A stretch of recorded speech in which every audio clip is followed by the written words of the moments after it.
Have you ever had one of those days where you're in the mood for caviar, but you feel like, oh my gosh, I should be on a private jet eating caviar, but I don't want to leave my home. So I got the solution for that.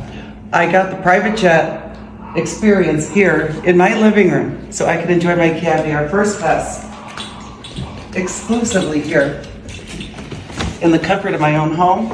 And I'm going to get a little caviar experience. You get a little pancake, a little creme fraiche. You can get this in the dairy department at your gourmet restaurants.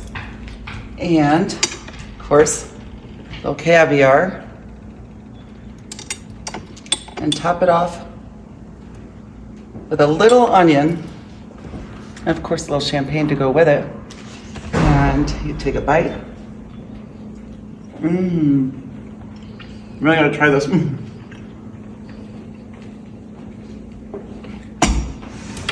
Hello everyone, this is Emmanuel Cook.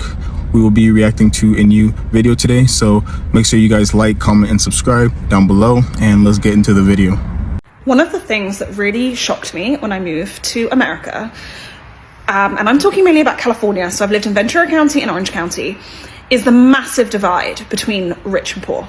So in England, there is a very, especially at the moment, big movement around kind of tax the rich, tax wealth.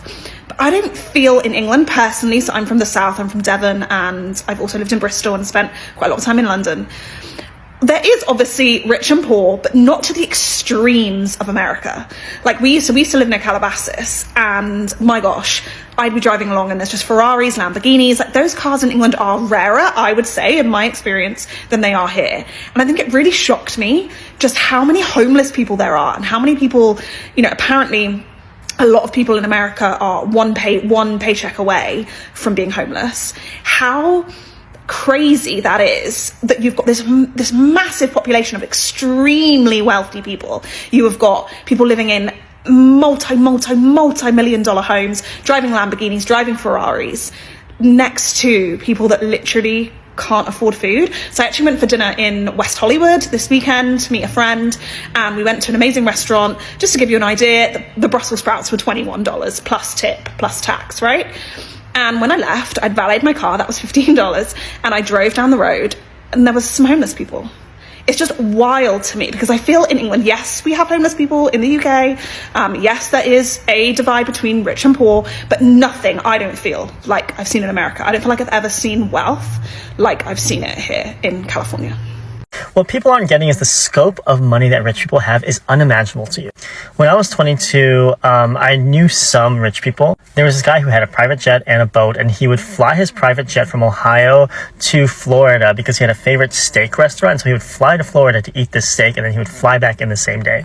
So like his family's like solid millionaire status. The average American will make about $2.4 million in their lifetime.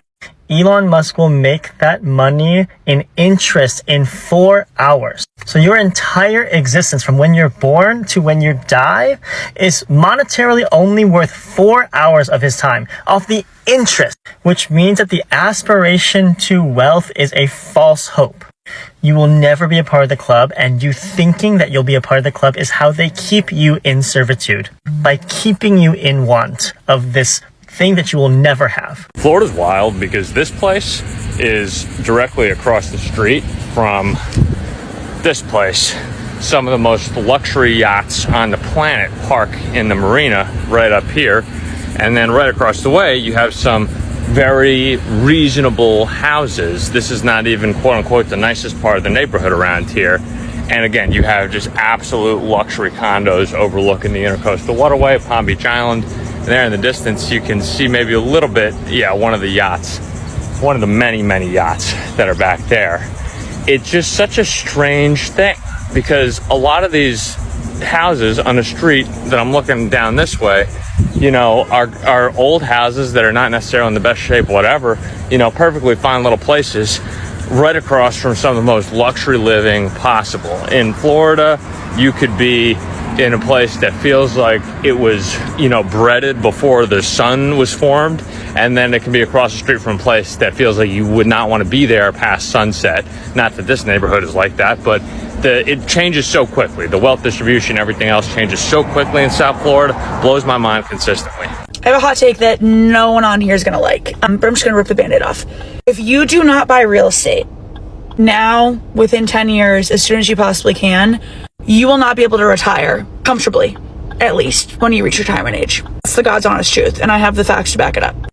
With the supply shortage we have versus the number of Americans reaching home buyer age in the next 10 to 15 years, the wealth disparity is going to continue to widen, okay? Wages, as we know, are not keeping up. Homes are going up, up, up, up, up, and they're going to keep going up because we don't have enough homes for the amount of Americans trying to buy them. So your salary, what you're taking home and what you're saving and putting in retirement and your 401k is not going to cut it. The amount of wealth that Americans with homes are going to have in 10, 20, 30 years is going to dwarf what you can possibly save for retirement. Buy now and hold. That's the only way. Y'all want to hear the drama that's going on in a small town in East Tennessee that you've never heard of? Yeah, you do. I grew up in a city called Maryville, Tennessee. Surrounding the city is the county and some other smaller towns. Now, Maryville has way more money than all those other areas, the county or the small towns, and so they've been shitting on these places forever. Like, oh my God, can you believe they let their kids go to county schools? Our schools are so much better. Everything we do is so much better because we have money. But listen, East Tennessee money is nothing in comparison to California money or New York money. It's a lot of money for here, not for everywhere else. Now, a couple of years ago, all the West Coast Republicans decided enough. We do not want to live with these snowflake liberals anymore. We're all moving to Maryville, Tennessee. It's really hard to find a home in Maryville, especially for the past 5 or so years. But it does not matter when you can come in and you can say, hey, we want this house. And they're like, oh, well, we already had somebody bid on it. And then you can say, I'll do twice as much as they did because I just moved from California and now I'm about to buy the cheapest house of my life for $500,000 and it's the nicest one on the block. The people of Maryville are pissed because they can't afford housing here now. The West Coast Republicans are ecstatic because they can say all the racist shit they've been wanting to say in California but couldn't. And the Maryville government is eating it up like pigs at a trough. It's gotten so bad that the people moving here from the West Coast are not comfortable admitting that they're transplants because everyone hates them so much. The people of Maryville, who are primarily conservative Republicans, are now experiencing the stratification of the extremely wealthy and the impoverished, and they don't like it. We recently got news that we're getting a third Dunkin' Donuts, and the Republicans were like, we don't need another Dunkin' Donuts! They're really losing it. All right, guys, we really have to talk about this wealth disparity and how it happens in the United States and worldwide. Overall, I think that poor people really hate rich people a lot. And unfortunately, a lot of rich people really think that they are better than poor people only because they have more options, only because they have more wealth and a lot of privilege in the society. And guys, it has been happening like this for many years. Things will never be equal as people want it to be. There will always be people in power who have more money, more fame, more privilege, more influence than other people. Even if we even the playing field, that everybody starts with the same amount of wealth through habits, through hard work, through innovations, through schooling, through all of these things, there will be some people that will begin to climb, and then others will stay where they are at, and then others will slowly drop. So even in this case, there will still be a sense of inequality when it comes to wealth. And so I think that this idea of redistribution of wealth is really only a temporary solution because it will never be equal. Just never. Where you have the 1% lives while everyone else is slowly struggling to feed their family. The first time I saw real wealth was when I went to FIT at 18 years old, and I realized that my parents, who made about $100,000 a year, were not in fact rich. That we were told our whole life that we were very privileged, and that my naive brain interpreted that as rich. College proved that to me to be otherwise. But it was really my time after college when I saw firsthand, working on the Upper East Side and in the Hamptons, just how much wealth is really out there and how some people are able to spend it. This creator shows an incredible outline of just how many $20, $30 million homes are out there in the Hamptons that sit vacant 10 months out of the year. But what's really incredible is the first time you see the furniture budget for one of those houses, and it's in the millions of dollars. A couch or a coffee table that costs more than you make in a year. I was at work earlier this morning when I found out that the House passed the big beautiful bill, which the president is expected to sign tomorrow. I'm not surprised that the president would break his promises not to cut Medicaid and to decrease the deficit. He's a billionaire. He's going to serve the interest of billionaires. But I asked someone earlier today, why do they believe that the ultra-wealthy need tax cuts? Why do the ultra-wealthy need handouts? Their response was to claim that I simply wanted everyone to be poorer. I honestly was shocked at this because I felt like they didn't understand me at all. These are people who are having trouble meeting their basic needs. That's why they're on Medicaid in the first place. And they're going to be taken off of that for circumstances that are completely outside of their control. And for what reason? To give a tax cut to people who don't need it? It reminds me of a story I was taught by my pastor in church as a child, where there is a young pastor and there's a wise pastor. The young pastor complains that he cannot pay his tithe because it's too expensive. So the wise pastor says, okay, would you like to pray about it? So they join hands and the wise pastor prays, Dear God, please help this pastor's salary go down so that he can finally pay his tithe. The young pastor, realizing his folly, then sheepishly admits that he will pay his tithe and he apologizes. That's how I feel about this. Why is it that the ultra-wealthy, the people with the most money, the most power, and the most influence, why do they need the most assistance? Why is it that the poorest people who are working for the ultra-wealthy are getting even less in return every few years? The bottom 50% of this country only owns about 4% of the nation's wealth. The top 10% own about 66% of the nation's wealth, give or take. It depends on the year. So my question is, why do they need the most assistance? This idea being that poor people are poor because of situations beyond their own control often seems lost among Republicans. They have this idea that you're poor because you deserve to be poor, when someone born in West Virginia is going to have completely different opportunities and life prospects than someone born in New York City. That's just how life is. Where you're born determines how much wealth you will have in your life. And for some reason, this seems to be completely lost on people who I thought knew me quite well. It's a dark day to be empathetic in America today. Like, I don't even know how I can get through to these people. How do I explain to them all the situations I've seen? How difficult it is to get on Medicaid in the first place? The reason why Medicaid exists because private insurance companies won't take these people on as customers because they are not profitable. How do I explain to them why we take care of people in the first place? Why is it that they have so much empathy for the rich and they have none for people in their own class who are suffering? Tell me why we still live in a time where you see on the same street someone digging through trash, and on the same street you see a Waymo or a self-driving car drive by. You see homelessness and you see self-driving cars on the same street. I am so upset by this. Why have we prioritized AI over the health of people? I'm all for technological advancements, but why is it first? Why is it before housing people? Why is it before providing food for people to eat or healthcare? People on the street are not only seeking resources, but they are vulnerable. They are vulnerable to being taken advantage of. They are vulnerable to illness, mental illness. They are vulnerable to substance use. So many people come into the psychiatric unit that I work in, and it's hard to find places for some of them to go because there's not enough resources for people. And yet we have self-driving cars. Make it make sense. I don't know who to ask for help around this. I don't know who can make a difference. I don't know why I'm making this video, but maybe someone on TikTok can shed some light, give us an answer on why we have prioritized technology over a human being. A quick reminder, please remember to like, comment, and subscribe down below, and let's continue the video. One question that I think is not asked enough when it comes to the battle between rich and poor, allegedly, is who do you mean by poor? Statistically, only 3% of people that are in the bottom quintile of the population will actually remain there for the duration of their lives. On the flip side, people in the top quintile will probably only remain there for 10 years or less before going back down to a lower quintile. The poor and the rich and everybody in between are just vagrants within their particular quintile. They're moving up and down continuously in the economic food chain. On top of this is the fact that most generational wealth does not even make it to the third generation in its entirety. So for all those people that are saying to eat the rich, who do you mean by rich? And who's the poor that's going to be doing it?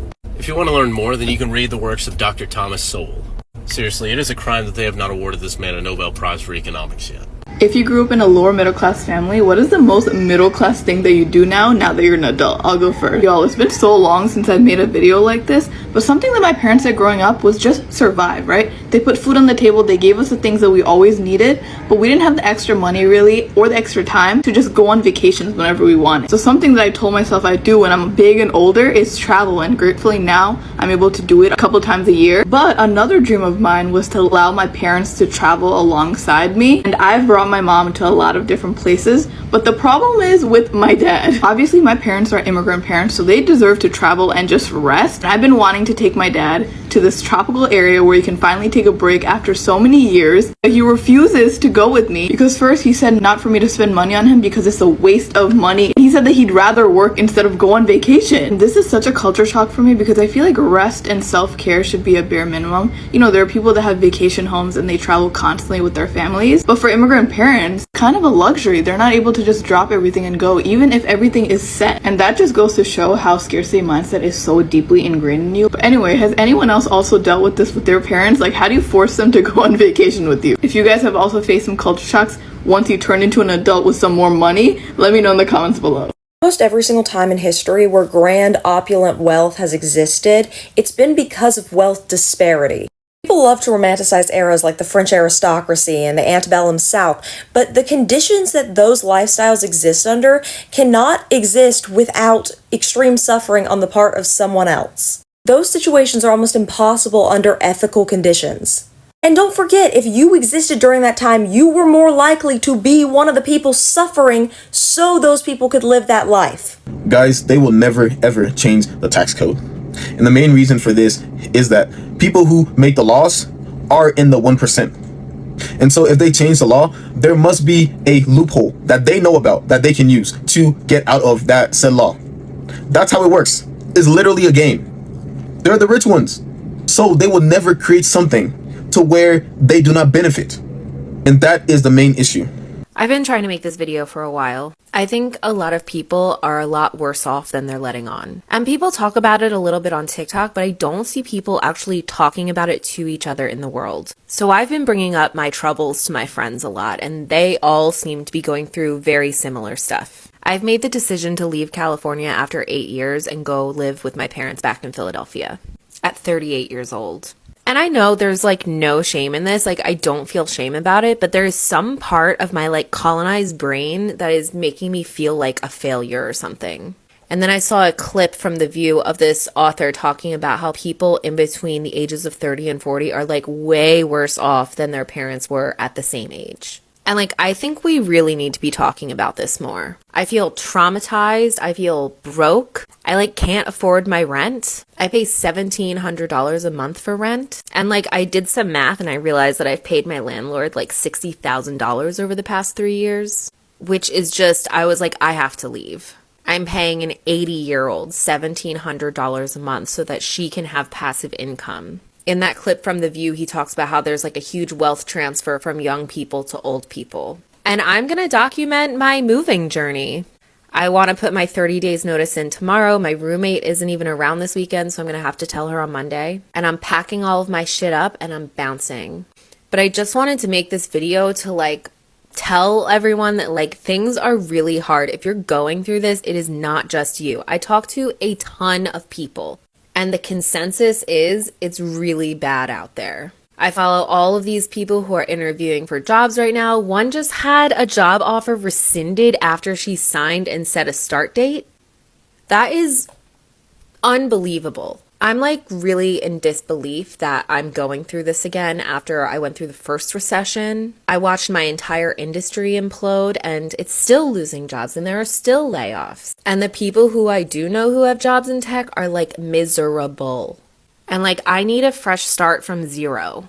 And I'm lucky enough to have parents who are able to do this for me.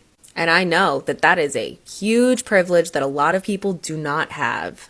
And that's why I really feel like it's necessary to share this because things are bad. Like I'm not doing great. I'm watching a genocide happen and I'm fundraising for people to get out of Gaza. And at the same time, like, I can't afford my bills. And there are very few prospects for work. I went door to door. None of the businesses on the main street that I'm off of are hiring.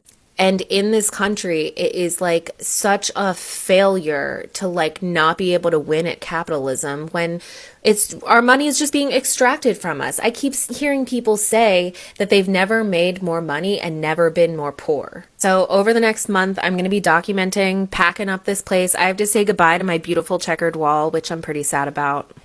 I guess stay tuned for me starting this next chapter. I definitely have some plans percolating, so I will go into more detail about that over the coming weeks.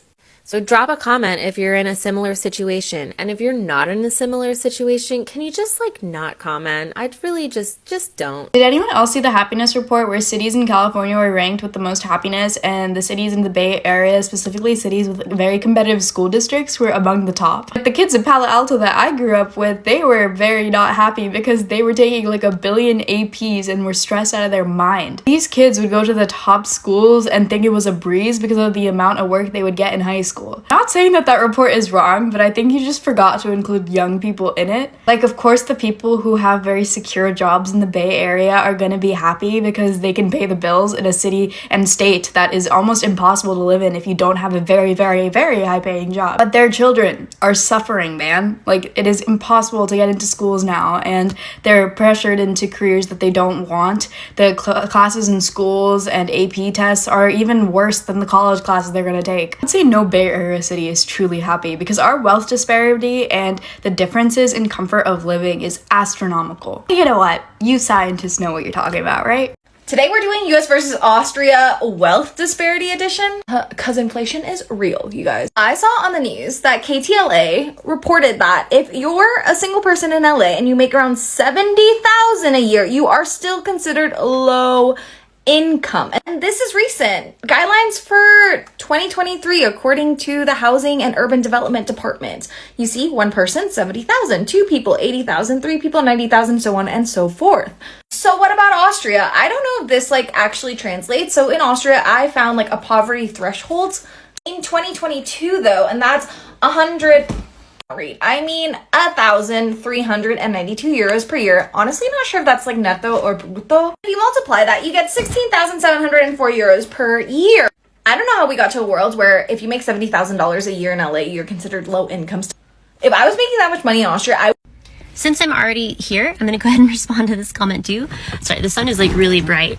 First of all, replying to e-girl Luthery's comment, the first thing I want to say is thank you for your service because you help people like me. I'm a music teacher on top of the other things that I do, and I literally just got out of a music lesson and I'm about to go into another one.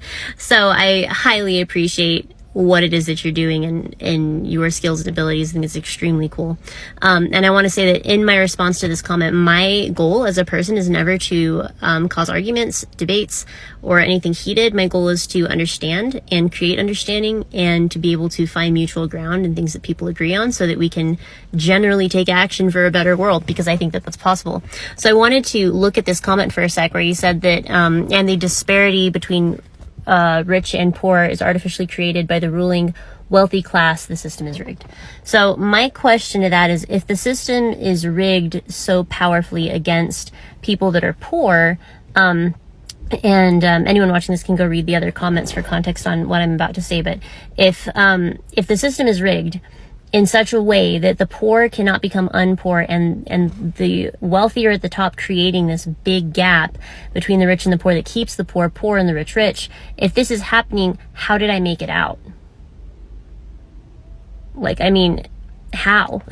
How is it that there are so many rags to riches stories? How is it that so many of us find a way to provide a valuable service, or we create a system that makes life easier for a lot of people and we get out of that poverty cycle? How did we get out if the rich really have that much control? And again, I'm not asking you that question to create conflict. The goal here is not to look down on anyone or be condescending. The goal is to open a dialogue around that topic, because as someone who was well below the poverty line, there was a time where I might have wondered as well if the system was rigged and if I could get out. But at the end of the day, We have options if we live in the United States. We have opportunities here that other people don't have to create, and we're not capped. You know, I have a friend who lives in another country where the government has a limit on how much money she can have in her bank account. And I don't have that here. Here in the United States, I can have as much money as I can acquire, and as I can responsibly use. So sometimes more than that, depending on who you are.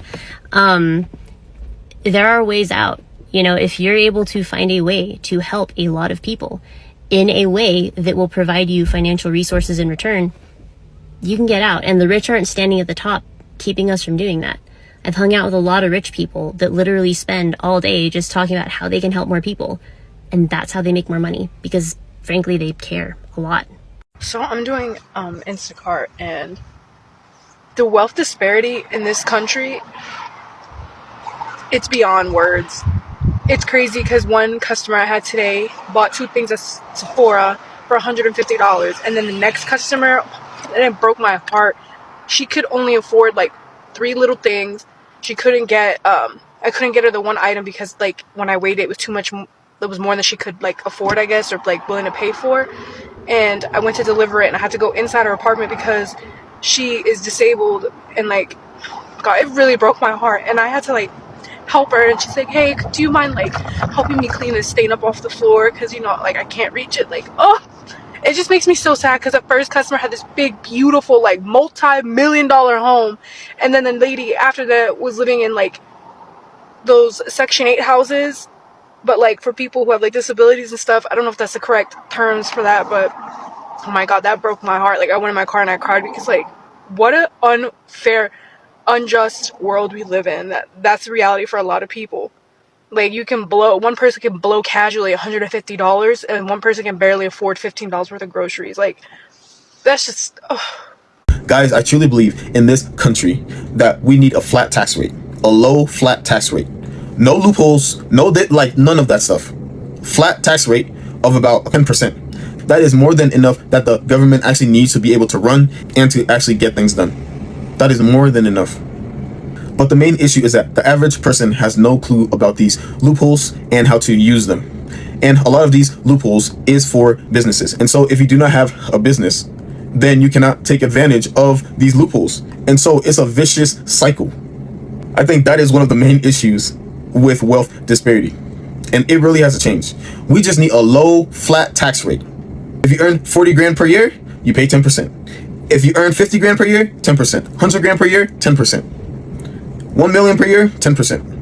100 million per year, flat tax rate, 10%. I would be fine with that, because that is actually equal. And if you make more, you actually still pay more. So it will be very helpful for all of us. I don't know if this makes me toxic for saying this, but at the risk that even it does, I'm going to say it. It would make me see red. It would make me see red to have my mother working, cleaning the hospital, working as a janitor at the exact same hospital that she is cleaning up after my husband's father, who works there as a surgeon. Like, I know that there are like disproportionate gaps of wealth in relationships, but this goes to like a whole other level, specifically because Zach's family gives classist already and very judgmental. But the fact that like I can't explain how wrong that feels. And I am not saying in any way that there is anything wrong with cleaning. Actually, that's something that I can relate to. My dad has done that. He cleaned offices. But not at the same office that someone I was dating's father worked as like CEO, because that would piss me right off. And then knowing that Zach's family pretty much doesn't help him go to medical school, from what it seems, it feels like they disapprove of Jen, which is why she said that sometimes she feels judged by her in-laws. Because like, for what reason are you not helping your son? Unless there's something about Mormonism or their religion that I just don't know about, or how Mormons typically do things. I don't understand why they're not helping him unless they're like punishing him by cutting him off. So I want to share another quick statistic with you from the talk that I give to Black women in philanthropy. A 2012 Rockefeller and Kellogg Foundation study found is the Cultures of Giving study said this, that 2/3 of all Black families and all Black households give charitably. As a matter of fact, collectively we give to the tune of $11 billion annually. And since the beginning of time, we've been the #1 givers. So this study does not say this, but I actually pose this when I'm talking to these women, is this. If we are putting out in the economy, if you will, $11 billion, why are we not seeing a bigger return on our investments? And I think what's happening is the way that we give. And what that oftentimes looks like for us is, especially if you're the one in your family that made it, you're probably paying rent, lights, water, and gas for another family member. Maybe doing some things for little cousins, nieces, and nephews. So I want to challenge you the same way I challenge these ladies, is to think about the way that you give. Number one, for example, in our household, we have a set number. It's budgeted in. It will be budgeted in. It's budgeted in even in our trust and our wills, that this set dollar amount will be there. And when we've hit that number each month, then we are done. And that's how we've released ourselves to be able to say no to those that really may need the support that month. But more importantly, what we are working on now actually is a fund. It's called Just Do Business, where we are collecting dollars and we're fundraising dollars to be able to invest in businesses, not just for our family members, but paying wraparound services for any Black-owned, Black-founded business. So I'd encourage you to think about that within your own network and your own families. Then how can you just be a little more strategic so you're getting a better return for your family on those dollars?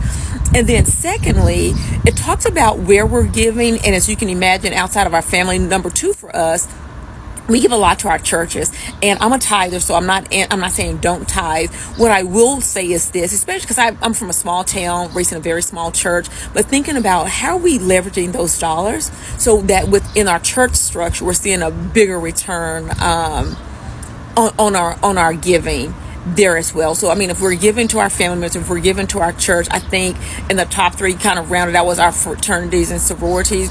We need to be seeing a return, because again, it's $11 billion we're putting out there. We need every single dime to be working for us. What is a fact or statistic that seems fake but is real? If you were a colonizer who came over aboard one of Christopher Columbus's ships in 1492, and you arrived in the Americas, and upon arrival, you started earning $5,000 per day, and somehow you were immortal, and you were still alive and still earning $5,000 per day, today, and you never spent 1 penny of any of that money that you've accumulated, it would take Jeff Bezos less than 2 weeks to earn the same amount. We are all fuck kids, eh? I appreciate you guys watching the video today. Please make sure to like, comment, and subscribe down below, and I'll see you guys in the next video.